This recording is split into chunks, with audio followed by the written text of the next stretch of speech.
Hey, soulful CEOs and soulful people. Allison Crow here, your favorite life and business coach.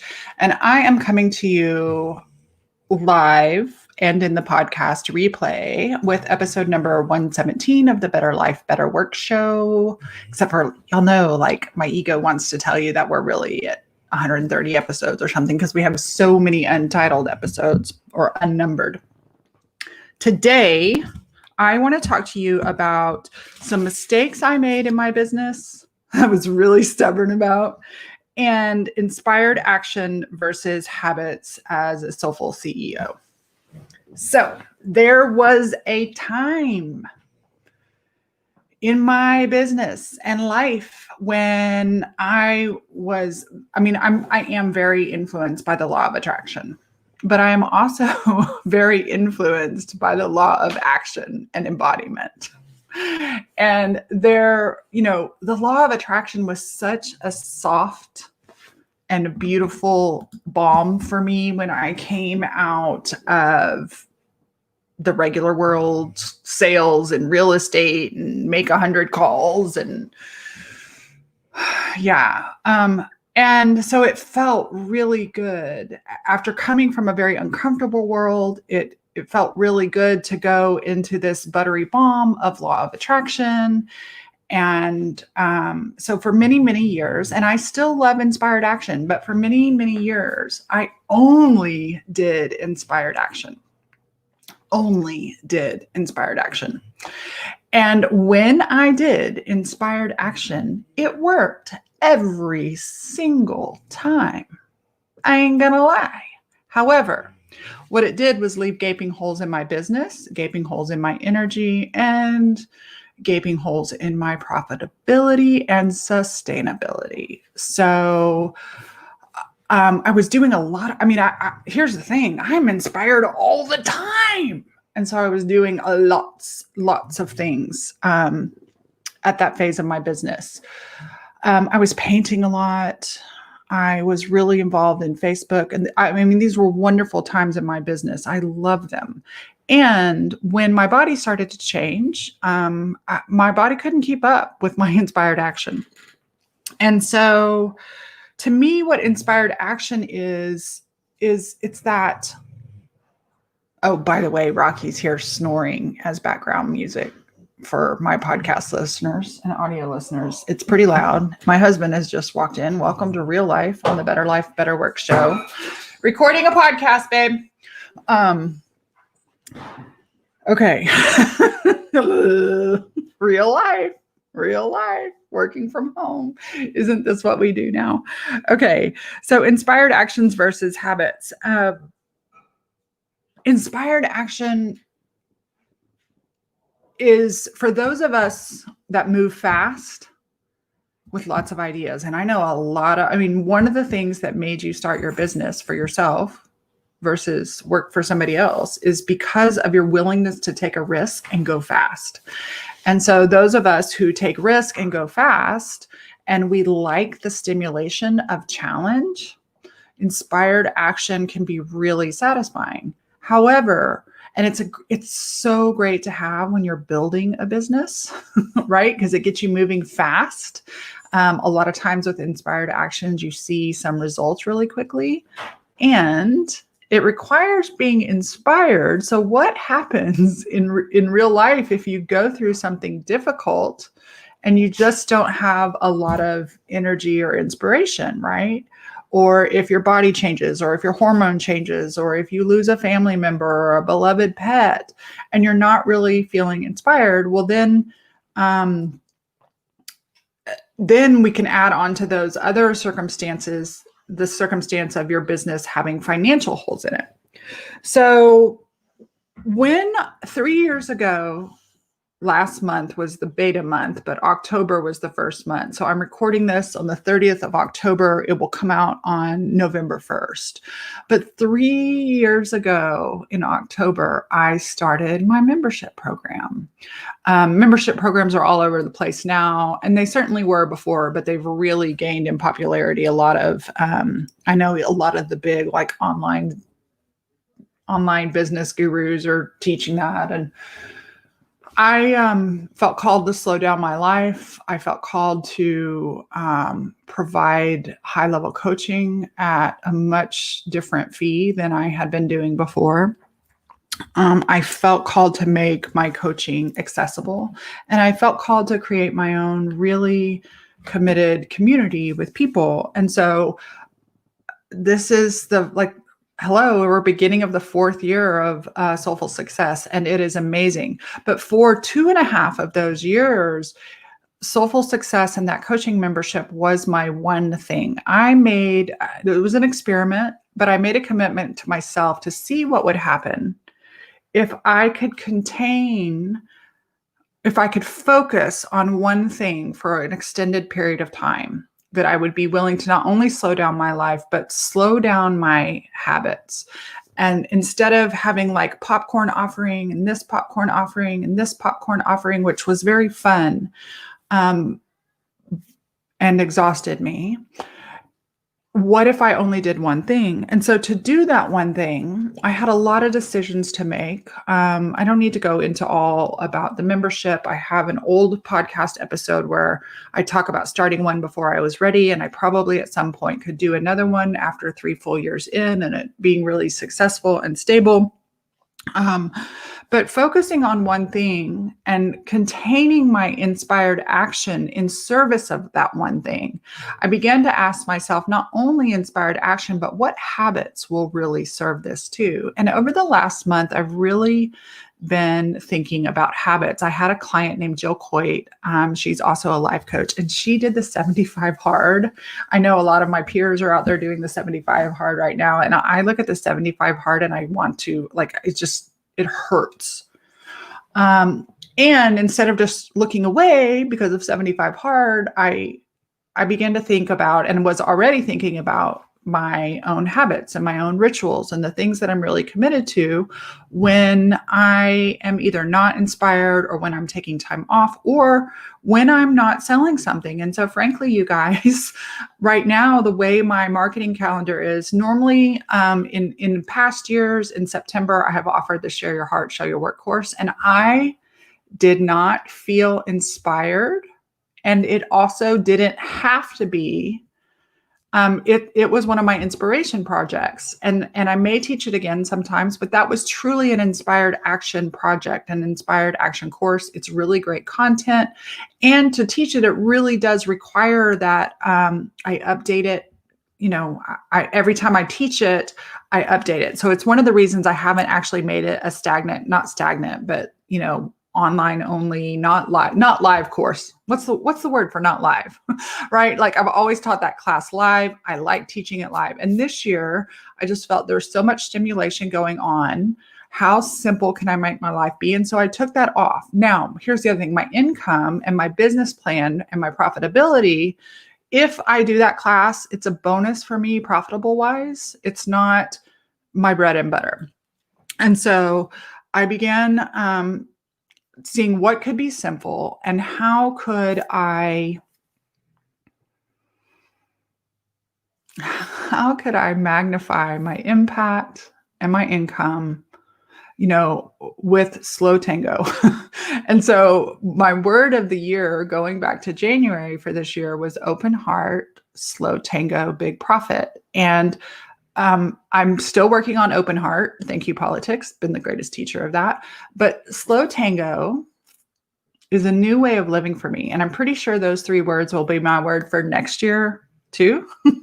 They'll be my word until I feel like I've mastered them, until I'm inspired to create something new. But right now, I am learning this thing that my friend called, I get it, Varian, and I love inspired action. And at one point it wore me out. And so there's a combination of inspired action, but then there's also habits.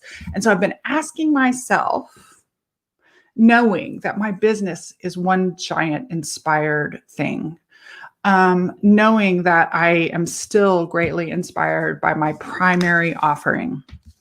And then I've been asking myself, both in my business and my personal life, what isn't really inspiring that is absolutely a fulcrum and a booster and an expansion of open heart, slow tango, big profit.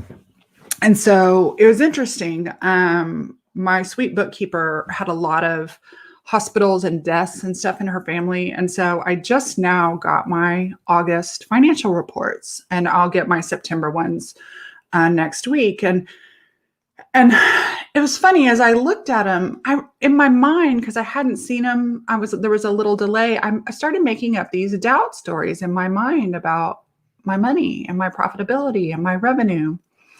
And for some reason, right? Like for some reason, someone somewhere taught me like to this concept of always be doubling your income or always be increasing your income or those kind of things. And we've been navigating COVID and we've been navigating politics and haven't been able to do live retreats and events. And a lot of times we re-enroll or sell people at those events. And I made up this story. I was like, yeah, I think I'm behind where I was last year, and it's fine because it's been plenty. But here's what's funny. I looked at my reports and my net profit. Oh, this is not the net profit page. I know you'll hear my little clicks. I like to look at the year over year comparison. My net income, my net profit is up by 60% from last year. My net profit is up. My net income is actually up too.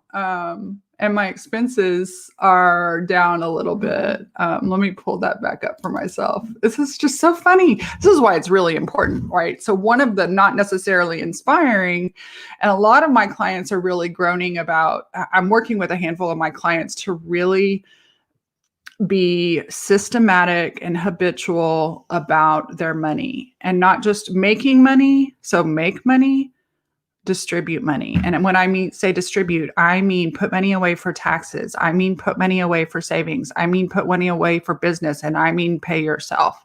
And so my income, let's see, that's the wrong page. The reason I'm telling you is not so much what my income is, because I'm not going to really tell you that, but I'm going to tell you the percentage that it's up, but my brain told me that it was down. So this year, my income is up 16% by the end of August. So it'll be interesting to see what it does, but it's up 16% through the end of August. That's still four months left. My net income is up 42%, and my total profit is up 43%. Okay, so what got me there? Because what got me there? Let me find Facebook Live again.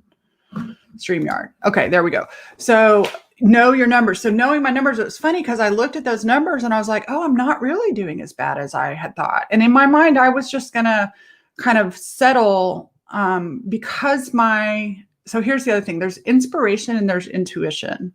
And a lot of times I'll get an inspired idea, and it's really important as a soulful CEO to slow down enough. Now, slow down might be 5 minutes. It doesn't mean slow down for 3 weeks, right? You can have inspired action and then really check in with your being, check in with your higher power, so not only check in with your inspirational sources, God, spirit, your intuition, but also check in with your plan, right? And so that's kind of the magic of being a soulful CEO, is that we do work from inspired action, but we also work from habits. And so, let's talk about habits for a minute. Have you read Atomic Habits by James Clear? I can't get, especially the beginning of that book, out of my mind. And over the last couple of years, I've really been considering habits. So going back to Jill Coit, doing the 75 hard, thank you for just enduring my circular thinking. I didn't want to join 75 hard just because everybody's doing 75 hard, and not all those habits serve me.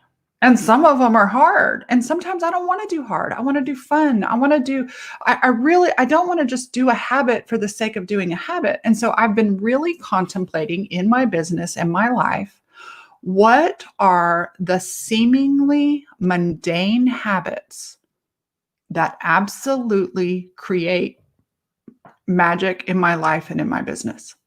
And so, yes, inspired action is fun.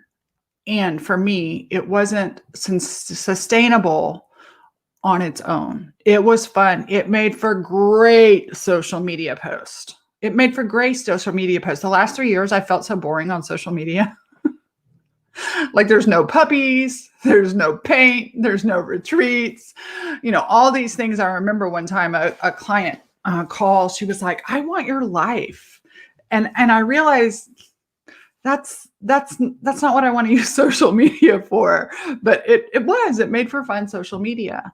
And when the bottom of another one of my foundations fell out, so for me, it happened to be health, the finances also got really stressful, which wasn't helpful for my health. So I had to ask myself, what will create sustainable and long-term business? So I began to look at my habits. And I began to look at the habits in my business and began to look at the habits. I think, can't habits be inspired too? Yes. So here's the thing. That's what I'm saying. Like doing the 75 hard, if you do the 75 hard, and I'm not knocking it, it's just not, it doesn't inspire me. So there's like 5 things to do, or maybe there's Hal Elrod's Miracle Morning. What I'm telling my clients to do is I want you and your knowing and your wisdom to think about what habits will be a fulcrum in your life. And what I mean by fulcrum is fulcrum. So, right, fulcrum, if you have a board, you can lift more when you have the fulcrum, the right fulcrum in the right place. And so instead of drinking a gallon of water a day or exercising, I think one of the 75 hards is like exercise for 45 minutes twice a day and one of them outside. That doesn't inspire me, right? Yes, it is hard. I'm inspired by the people who do it, but I'm not inspired to do it.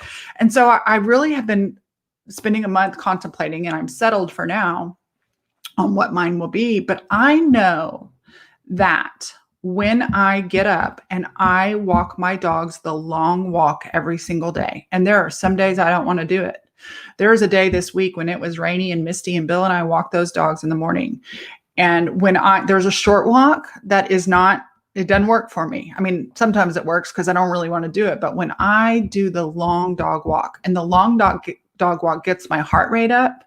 The other thing is, while I'm doing the dog walk, I listen to a Spotify playlist called Sunrise Yoga, and there are no words. So I used to sometimes listen to podcasts and things like that. But when I do this walk, and when I do it with the Sunrise Yoga, it's just music. And I'm walking through the nature of my neighborhood. It sets the entire tone for my day. And then when I come back from the walk, before I put on my makeup and all that other stuff and get ready for the day, I come in here into this office and I light my incense, which has a particular smell. And I come in and I sit down and I open up both my online brain dump, not my online, but like a Word document brain dump, and my book. So I've started writing my book. I've hired a book coach, and I am committed to writing every single day. Sometimes it's rewriting something I've already written. Sometimes it's just a brain dump, and other days I'm creating entirely new thoughts. The other thing I have committed myself to recently, this came from my book writing coach, Heather Fraser. She asked us, when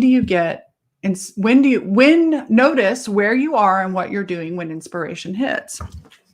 And I realized that one of the habits that I had that I was practicing in daily, which was Facebook. I love Facebook, but I can mindlessly scroll on it. I can doom scroll on it. I can get into comparison. And I was like, I never have inspired ideas on Facebook. I'm always like driving, or maybe if I'm walking, I'm in the shower, and every time I read a book. So I was like, walking, writing, and reading. And here's the other thing, not listening to an Audible book. For me, these are for me. Like they're really inspired for me. So listening to an Audible book, I can get inspired, but then it goes on to the next thing, reading physical books. And so I committed to just to reading every single day. So here's what's happening. And I took Facebook off my phone. I still use Facebook, obviously, but I'm not carrying it everywhere with me. I'm not mindlessly scrolling. And so writing every day and reading every day are the fulcrum that I have chosen to commit to undo some of the brain damage that Facebook has caused. And I have accomplished more in writing. I have wanted to write a book since I was 19 years old. And I remember do y'all remember when social media, not social media, but technology, it was like, I don't know. I think about when I was a realtor in 2003 and 2004, I had a Motorola flip phone and I could get texts and calls, and the computer was totally separate. Like we didn't have everything on our devices. And I was remembering that time. I was asking myself, when was a time when I was really inspired? I was doing well in business. I was like, life was really juicy in both business and life. And it was like, oh, before social media came out, before we had the scroll, right? And we all know, and many of us by now have probably seen The Social Dilemma. I already knew everything The Social Dilemma was telling me, but it really woke me up to like, what habits am I doing that are serving me and what habits are not useful? And so I know I'm not giving up social media. All of you are here. That's where my people are. And I want to be really useful about it. So deciding, and not deciding fast, because that's the other thing. How many times have y'all decided on a habit fast and then like a week later, you're like, yeah, never mind. I really wanted to be committed to my habits. And so these are my big three: the reading, the walking, and the writing. Now, those are like for everything in my life. But in my business, I have habits that aren't really exciting or fun either, right? It's really fun to do the end work, to do the front facing work with clients. But things like looking at my numbers on a weekly basis, things like the behind the scenes work, there's certain things that I give to Amber, my integrator, and there's certain things that I keep. And the reason I keep them is because there is both a tactical and an energetic habit, even if it's mundane, even if it could be delegated to her. I know she can do it, but there's something in me that I find useful. I think I recently spoke on the podcast about how, when I first started working with Amber, we spent about 3 months with her doing my inbox. And I felt it wasn't useful. I could pay her to do other things. And it was actually useful for me to do a quick scan of my inbox because most people don't email me. So habits are the true power of your business. And your habits, one of the main points that I love from James Clear in his book is that your habits are this is my word, embodiment of your identity. Okay. And it was the first time in reading that book, because I already think when I think about what I want to create in my business and what I want to impact in the world, I consider, who do I have to be? Who am I not being right now? How does my being have to change? And so that's how I've been thinking of habits. Like, what is the woman who finishes the book, goes through all the process of writing it, which is that's hard. Right. And so that's another one of my things. I can do hard things. I used to just be the one who wanted to do the fun things, and I don't have to do the boring things. And, I don't look at resistance because that's not positive. I have now kind of counterbalanced. And so what was so fascinating about looking at my numbers this year, my brain on only inspired action was thinking it was behind. But when I look at my numbers and my net profit and my net income compared to last year at this time are totally up with less work, less effort. Absolutely. I have not been stressed about my business once this year. The only stress was whether or not to do Camp Star Heart. But as far as the whole business, my business works. It's just what it does. My business works. And I know that's because 3 years ago I started new habits. And those habits are so boring right now. They're not fun to talk about. And a lot of clients ask me, how can I do this? How can I do better? I had a client the other day. She shared that her dream was to make art, make a living, all of her living doing art, and to not necessarily do the coaching. And I said, so I want you to sell some art today.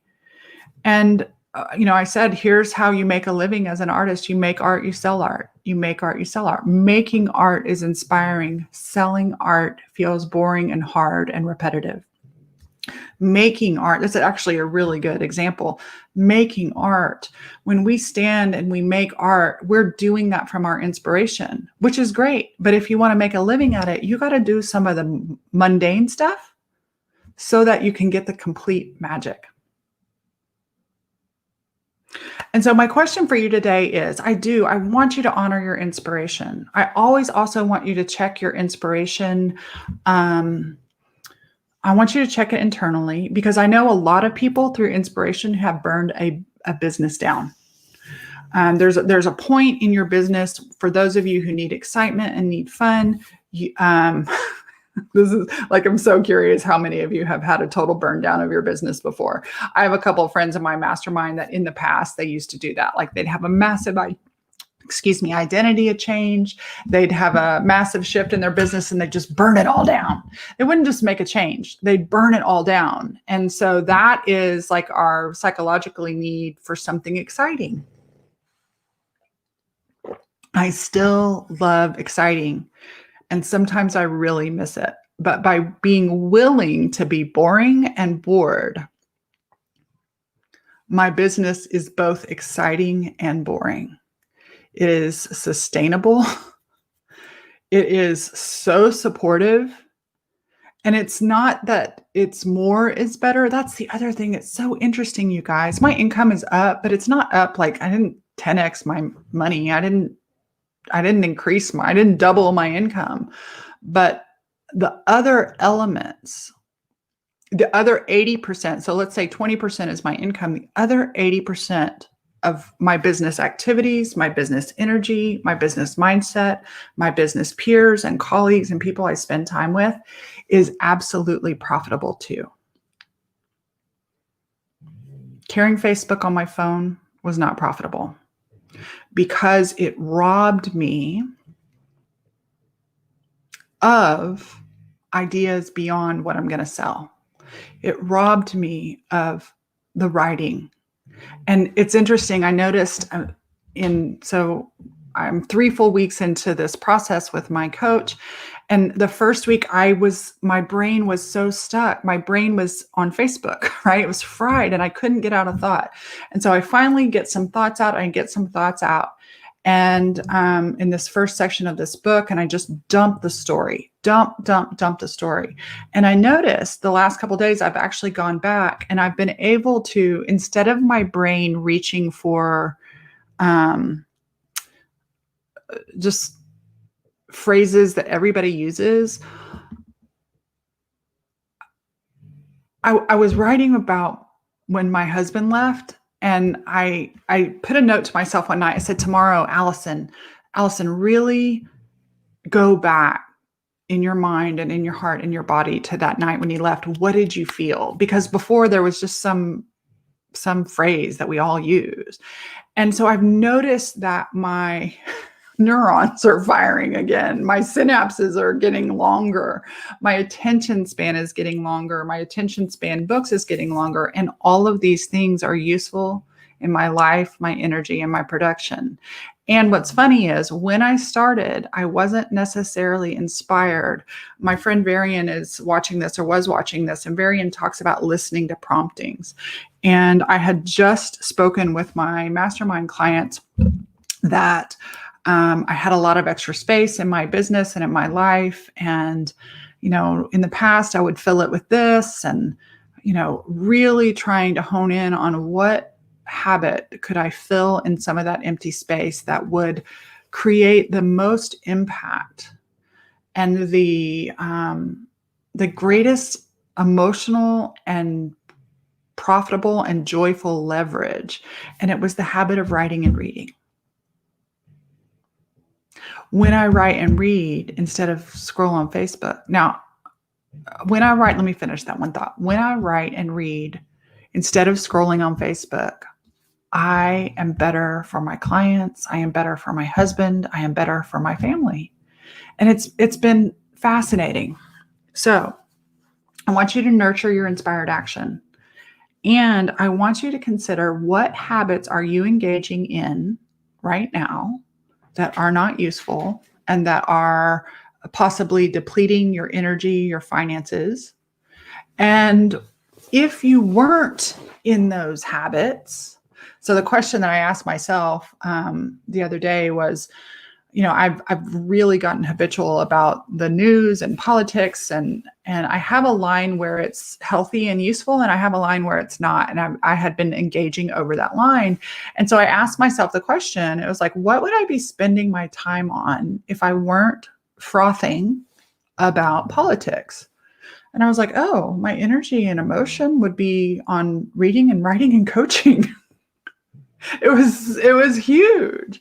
And so whatever that thing you're frothing on or spending time on or habits doing that aren't really serving you, I'm curious, what could or would you be spending time and energy doing that would be profitable to your energy, to your joy, and to your bottom line? It's a really good question to ask. And as you move from launch business to growth business to full-on soulful CEO, my clients and I have a lot of conversations about what that means for each of them. I can't tell you what it means to be a soulful CEO for you. But when I think about running a business, not just doing a service, but I'm running a business, I'm building a business, I don't just want it to be profitable. I want it to be sustainable. And I want it to have emotional profit and financial profit. I also wanted to contribute to my life. And so it is a good time for reflection. So I want to thank you for spending time, if you're live and spending time with me today. Thank you so much. I appreciate your attention and your consideration. I know you have a lot of things vying for your attention these days. And I hope that my podcast, my live, actually get you to think. They actually get you to consider. They actually get you to celebrate, that actually get you to see the world in a new way that might be useful to you. And so with that, I am going to log off here. But before I do, I have a mastermind called Spark and Hustle. And my current Spark and Hustle clients actually don't finish until April. And a lot of them are re-enrolling for next year. And I am inspired in my slow tango style. So I am inspired to add a second mastermind. My mastermind has been really fulfilling. It's high level, soulful CEO women. We call it Spark and Hustle. And hustle is like the roller skating, right? Like there's a move to it. And the spark is just your divine, your inspiration. And the hustle is the embodied do, right? The hustle is the habits. The hustle is the sometimes mundane. Anyway, Spark and Hustle. And I'm considering starting a new one in January. So if that's something you might be interested in, this is the first time ever I've actually had a financial commitment, a financial benchmark. I have certain programs in Soulful Success. I have Soli Pods and things like that, ways that you can upgrade and get more private. But these high-level masterminds are truly for achievement business owners who have created significant income and impact already. Some of my business owners are completely like, they're at the place where their business is so good, they're bored. And so they're trying what to do. I have other people, actually 3 of my clients right now have very, very successful businesses, and they're transitioning to a more soulful business. One of them is adding a business. One of them is walking away from a business. Actually, 2 of them are walking away from businesses to create their true Dharma work. And so if that's something you're interested in and being in a room with other high-level women, send me a message, let me know. It's a big investment. Soulful Success is my easy investment, and Spark and Hustle, not easy. And then the doors to Soulful Success will be open the day after Christmas. If you would like to consider, you can get on the wait list at coachwithallison.com. I appreciate you guys. I appreciate you showing up online or showing up in the podcast every week. We're at almost like 35,000 listens, which is really fun. I didn't really count those in the beginning, but it's fun to look now. And with that, happy end of October, beginning of November.